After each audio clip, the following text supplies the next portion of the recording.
JNTUK results కోసం చాలామంది students wait చేస్తా ఉన్నారు. 2122 అయినా, 3132 అయినా, 1112 బీటెక్ అయినా గానివ్వండి, ఇంకేదైనా గానివ్వండి. అయితే ఇప్పుడు వన్ ఆఫ్ ది స్టూడెంట్ వచ్చేసరికి ఒక డౌట్ అడిగాడు. ఏంటంటే, ఇప్పుడు జేఎన్‌టీయూకేలో మేము చదువుతున్నాము, ఎగ్జామ్స్ రాసాము అనుకోండి. ఇప్పుడు ఒక క్లాస్‌లో కొంతమంది కాపీ కొట్టారనుకోండి. అందుట్లో ఇన్విజిలేటర్ వచ్చేసరికి ఎగ్జామ్ సెల్ వాళ్ళకి చెప్పాడనుకోండి. ఎగ్జామ్ సెల్ వాళ్ళు ప్రిన్సిపల్ గారికి చెప్పారనుకోండి. ప్రిన్సిపల్ గారు యూనివర్సిటీకి ఫోన్ చేసి చెప్పారనుకోండి. యూనివర్సిటీ వాళ్ళు ఇంటెన్షనల్‌గా ఫెయిల్ చేయమని చెప్తారా అందరిని అని చెప్పేసి అడగటం అయితే జరిగిందనమాట. దాని గురించి ఇప్పుడు చెప్తానండి. ముందుగా అయితే ఇంతవరకు ఈ ఛానల్ సబ్స్క్రైబ్ చేసుకున్న వాళ్ళు సబ్స్క్రైబ్ చేసుకోండి. వీడియోని లైక్ చేయండి, షేర్ చేయండి. మీకు గనక నాతో మాట్లాడాలనుంటే కాల్ మీ ఫర్ కాల్ చేయండి. Telugu engineering education Telegram channel join అవ్వండి. ఈ వీడియోకి ఒక హైప్ ఇవ్వండి. ఇక టాపిక్‌లో వెళితే ఏంటంటే, సో జనరల్‌గా ఏంటి, నేను 3 సార్లు రాసా ఫెయిల్ అయ్యాను. 30 సార్లు రాసా ఫెయిల్ అయ్యాను. సో ఇలా చెప్తుంటారు. 30 సార్లు ఉండదులే గాని మామూలుగా చెప్తున్నా. అయితే ఇక్కడ ఏంటంటే మీరు గమనించాల్సిన విషయం, ఇప్పుడు మీరు కాపీ కొట్టారే అనుకోండి మీ క్లాస్ మొత్తం కూడా. సో ఇప్పుడు ఎగ్జామ్ బుక్లెట్ అనేది ఏదైతే ఉంటదో, ఒక్కసారి బార్‌కోడ్ చింపేసి అంతా సాఫీగా అయిపోయిన తర్వాత మీరు కాపీయే కొట్టనివ్వండి, ఏదైనా గానివ్వండి మీ క్లాస్ మొత్తం కూడా. సో, ఆ మొత్తం ఇన్విజిలేటర్ కలెక్ట్ చేసుకున్నాడనుకోండి. అది మొత్తం గనక బండిల్ కట్టేసాడనుకోండి. అది గనక యూనివర్సిటీకి రీచ్ అయిందనుకోండి.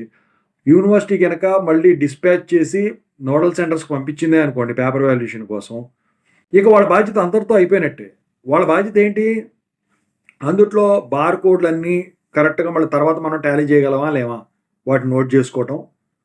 బుక్‌లెట్ సీరియల్ నంబర్ ఏదైతే ఈ ఫార్మ్‌లో వేసి ఇస్తారో ఎగ్జామ్ రాసేటప్పుడు మీరు, సో, అవి కరెక్ట్‌గా ఉన్నాయా? లెవ్వా? అవి చూసుకోవటం.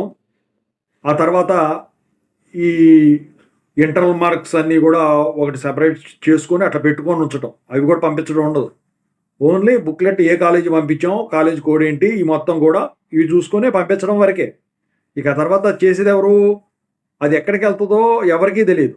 ఏ నోడల్ సెంటర్‌కెళ్తదో కూడా.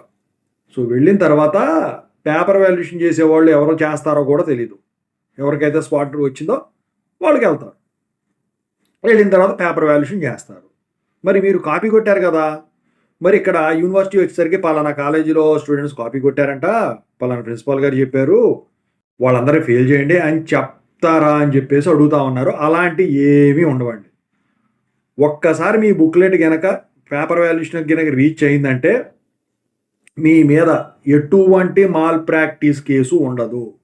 మరి యూనివర్సిటీ వచ్చేసరికి ఫెయిల్ చేయండి అని చెప్తారా అంటే, మీకు ఇన్విజిలేషన్ చేసే రూమ్‌లో అబ్జర్వర్ వస్తాడు కదా! మీరు ఎగ్జామ్ రాసేటప్పుడు క్లాస్ మొత్తం కూడా కాపీ కొట్టారే అనుకోండి, అది దొరికారే అనుకోండి, దాన్ని ఏం చేస్తారంటే మీతోనే ఒక లెటర్ రాపిస్తారు. మేము కాపీ కొట్టాము, మాల్ ప్రాక్టీస్‌లో దొరికాము. రాపిచ్చి ఆ బుక్‌లెట్లు ఏవైతే మీరు రాసారో లోపల మొత్తం కూడా మీతోనే స్ట్రైక్ ఆఫ్ చేపిచ్చి, స్ట్రైక్ ఆఫ్ బై మీ అని రాపిచ్చి, మీతో సంతకాలు పెట్టిచ్చి, ఆ లెటర్ మీద ఏదైతే ఇచ్చారో దానికి స్టాంపులు చేసి, మీరు దేంట్లోంచి కాపీ కొట్టారో మైక్రో జిరాక్స్ అనుకోండి, దాన్ని వాటికి స్టాంపులు చేపిచ్చి, అయన్నీ గూడా తీసుకుపోయి ఎగ్జామ్ సెల్‌లో అప్పగిస్తాడు అబ్జర్వర్. అబ్జర్వర్ సైన్ లేనిది అసలు అది కదలదు. ఇన్విజిలేటర్‌కి అంత పవర్ లేదు. పట్టుకున్నంత వరకే అతని పవర్. కాపలా కాయటం వరకే. దానికి అథారిటీ ఇచ్చేదెవరు? మాల్ ప్రాక్టీస్ కింద అబ్జర్వర్ అనే అతను. సో, తీసుకుపోయి అక్కడ ఇచ్చిన తర్వాత ఎగ్జామ్ సెల్ వాళ్ళు దాన్ని యూనివర్సిటీకి పంపితే, ఆ పంపించిన తర్వాత అది మాల్ ప్రాక్టీస్ కింద ఉంటాయి కాబట్టి అసలవి వాల్యుయేషన్‌కి వెళ్ళవు. మరి రిజల్ట్స్ వచ్చినప్పుడు మీరు ఫెయిల్ చేశారు అని మీరంటున్నారు. రిజల్ట్ వచ్చిన తర్వాత మీకు ఫెయిల్ అనే ఆప్షన్ ఉండదక్కడ. మై -3 అని ఒక ఆప్షన్ ఉంటది. అంటే మాల్ ప్రాక్టీస్ అని. -1 అంటే ఆబ్సెంట్ అని, -2 అంటే విత్‌హెల్డ్ అని, -3 అంటే మాల్ ప్రాక్టీస్ అని. ఆ మాల్ ప్రాక్టీస్ అనేది ఉంటుంది. మరి మీరు ఫెయిల్ అంటున్నారు గదా! ఫెయిల్ అంటే ఎఫ్ అని ఉంటది. పాస్ అంటే పాయింట్స్ ఉంటాయి. ఓకేనా? సో, యూనివర్సిటీ ఎప్పుడూ కూడా అలా చెప్పదు. అది ఈ యూనివర్సిటీ అని గాదు, ఏ యూనివర్సిటీ అయినా జనరల్‌గా జరిగే ప్రొసీజర్ ఇదనమాట. ఎందుకంటే, ఫర్ ఎగ్జాంపుల్ మీరు చెప్పినట్టే జరిగిద్ది అనుకున్నాము. ఇప్పుడు స్టూడెంట్స్ కోపం వచ్చిందనుకోండి, ఇప్పుడు ఇప్పుడు యూనివర్సిటీ ఇప్పుడు ప్రిన్సిపాల్ గారి దగ్గరికెళ్ళి, "సార్ మరి మేము బాగానే రాసాం. మరి ఎందుకు మమ్మల్ని ఫెయిల్ చేశారు అన్నాను కూడా రీవాల్యుయేషన్ పెట్టించుకున్నారు అనుకోండి. పెట్టించుకున్నప్పుడు అందుట్లో తెలిసిపోతుందిగా మీరు చేసిన తప్పేంటో. సో అట్లా చేసినప్పుడు ఇప్పుడు మాల్ ప్రాక్టీస్ అని మీరు అన్నట్టు కనుక దాని గురించి ఫెయిల్ చేసినట్టయితే దానికి అందుట్లో సాక్ష్యాలు. ఇప్పుడు మాల్ ప్రాక్టీస్ అబ్జర్వర్ మొత్తం అథారిటీ ఇచ్చిన తర్వాత చేసేదానికి సాక్ష్యాలు ఉంటాయి, మైక్రో జిరాక్స్లు ఉంటాయి, మీ స్వహస్తాలతో రాసిన లెటర్ ఉంటుంది, మీరు స్ట్రైక్ ఆఫ్ చేసినది విత్ సిగ్నేచర్ ఏదైతే ఉంటుందో అది ఉంటాయి. ఇవన్నీ ఉన్నప్పుడు ఇంకా ఇక్కడ లేకుండా ఉన్నప్పుడు వాళ్ళకి సాక్ష్యాలు ఎట్లుంటాయి, దెబ్బ అయిపోతారు కదా. అందుకని చెప్పేసి ఎవరు కూడా అసలు మాల్ ప్రాక్టీస్ అనేది కాలేజీలోనే ఫినిష్ అప్ అయిపోతుంది. యూనివర్సిటీ ఏం చేస్తుంది, జస్ట్ పేపర్ వాల్యుయేషన్ పంపదు అంతే. ఆ నెంబర్లు ఏవైతే ఉన్నాయో వాటన్నిటిని నోట్ చేసుకొని ముందుగానే -3 పెట్టుకొని రిజల్ట్స్ వచ్చినప్పుడు డిక్లేర్ చేయడానికి పీడిఎఫ్స్లో -3 పెట్టుకొని ఉంటాయి మాల్ ప్రాక్టీస్ అని. అంతేగాని మీ మిడ్ మార్కులు చూసి చేస్తారు పేపర్ వాల్యుయేషను, వీడు కాపీ కొట్టారు క్లాస్ మొత్తం, వీడు వాళ్ళ దాంట్లో చూసి రాశాడు, లేకపోతే వీడు ముందోడి దాంట్లో చూసి కాపీ చేశాడు, లేకపోతే ముందోడిది వీడిది టాలీ అయింది ఆన్సర్ అనేది ఎవరికైనా ఒకటే ఉంటుంది. ఇవన్నీ కూడా ఏంటంటే తెలిసి తెలియని వాళ్ళు లేపిన అపోహలంతే. ఓకేనా. సో ఇట్లాంటివన్నీ కామన్ అనమాట ఎక్కడా కూడా. సో మరి మొత్తం మేము ఫెయిల్ అయ్యాము ఎందుకు అని అంటే ఇక్కడ ఒకటి ఉందండి, కీ పేపర్ ఉంటుంది. ఆ కీ పేపర్ మ్యాచ్ అవ్వాలి మీది. కీ పేపర్ మ్యాచ్ కాకపోతే మీకు ఎగ్జామ్లో మార్కులు పడవు.